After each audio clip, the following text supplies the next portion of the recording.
প্রকাশ্য রাস্তায় দিন 15 আগে দুষ্কৃতীরা তার গায়ে আগুন লাগিয়ে দিয়েছিল। জীবন মৃত্যুর টানাপোড়েনে অবশেষে মৃত্যু হলো পুরীর নাবালিকার।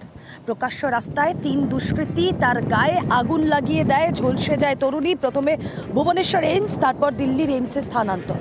14 দিন পর শনিবার দিল্লির হাসপাতালে তার মৃত্যু। अक्षय मिश्रा प्रतिनिधि রয়েছেন আমাদের সঙ্গে।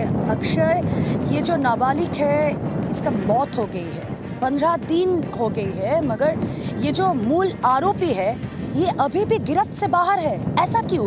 क्या कर रहा है वहाँ के गवर्नमेंट?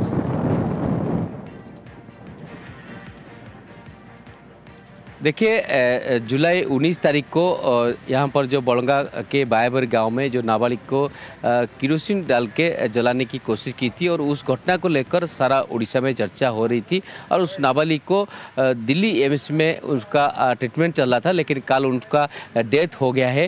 लेकिन उसको लेकर अभी उनके गांव में अभी हम हैं, वहाँ पर भी अभी थोड़ा ये स्थिति अभी थम चुकी है, क्योंकि उनका पिता का जो बयान कल आया था वो बोल रहे थे कि उनका बेटी का मानसिक स्थिति ठीक नहीं थी और इस घटना में कोई भी लोग जड़ित नहीं है और इस घटना को लेकर राजनीति मत करो, हमारे परिवार का साथ आप लोग रहे। और उसके 1 घंटे ऐसा बयान क्यों?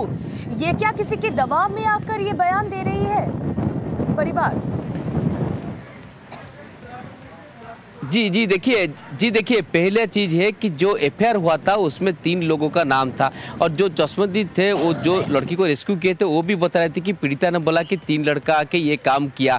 लेकिन अभी ये जो पीड़िता का पिताजी 15 दिन के बाद ये चीज बोल रहे थे, तो जिस तरह का पुलिस रेगुलरली उनका बयान रिकॉर्ड कर रहा था, पहले एम्स में किया था, उसके बाद दिल्ली एम्स में 3 बार किया था, तो उसमें उसका पिताजी बोल चुके होंगे कि उसका बेटी का मानसिक ठीक नहीं था, तो पुलिस ये चीज बताना चाहता। लेकिन पीड़िता का मरने के बाद ठीक 1 घंटे के बाद उड़ीसा पुलिस एक सैंडल में एक बताया कि पीड़िता का इस घटना में कोई संपृक्त नहीं थे, कोई भी इसमें शामिल नहीं थे, वो उसका मानसिक स्थिति ठीक नहीं था और इस घटना को लेकर राजनीति मत करो। तो अभी इन गांव में इन लोगों के तरफ से ये भावना आ रही है कि इतना दिन क्यों लगा, क्योंकि उड़ीसा पुलिस की तरफ से यहाँ पर डीजी आए थे, आईजी आए थे, यहाँ पे रिव्यू किए, 40 से ज़्यादा लोगों का पूछताछ किया गया और इसके हिसाब से उनके परिवार लोगों को भी पूछताछ किया गया।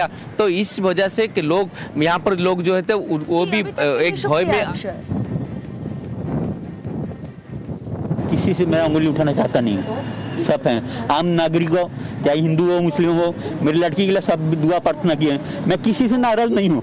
मैं इतना ही कहूँगा, मेरे नसीब में मेरी बेटी नहीं है, मैंने आपको ना इनकार किसी को दोष देना चाहता नहीं। कृपया करके राजनीति पॉलिटिकल या कोई से इशू दिमाग में मेरी फैमिली ऊपर आप न दो, इतना ही मैं बोलना चाहता हूँ आप लोग। বিজেপি শাসিত রাজ্যে, মোহনচরণ মাঝি শাসিত রাজ্যে, সেখানে বারবার প্রশ্নের মুখে নারী নিরাপত্তা, নারী সুরক্ষার এ নিয়ে বিজেডি এবার তোপ দাগতে শুরু করেছে বিজেপি সরকারকে। শুরু হয়েছে রাজনৈতিক চর্চা।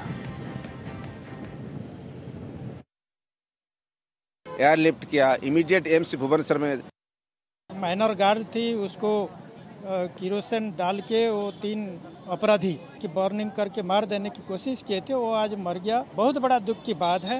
ओडिशा में कभी ऐसा नहीं हुआ था। अब law and order situation Odisha में ठीक नहीं है। अभी जंगल राज चल रहा है। 15 डेज हो गया, अभी तक ओडिशा का पुलिस, ओडिशा का प्रशासन अपराधी को पकड़ नहीं पाया, अरेस्ट नहीं कर पाया। ये सबसे बड़ा दुख की बात है। Janata Dal MPs, we came to AIIMS Delhi, where this minor victim, the way she was set ablaze by pouring petrol on her by 3 miscreants, she was under treatment in AIIMS Delhi for the last few days. But unfortunately and very painfully, she has passed away this evening. And we are extremely pained because the perpetrators of such crime, unless they are brought to justice, and the deteriorating law and order situation in Odisha should be brought back under control, because the women and the girl children in Odisha today are unsafe, and the government wakes up from its slumber and takes strong action.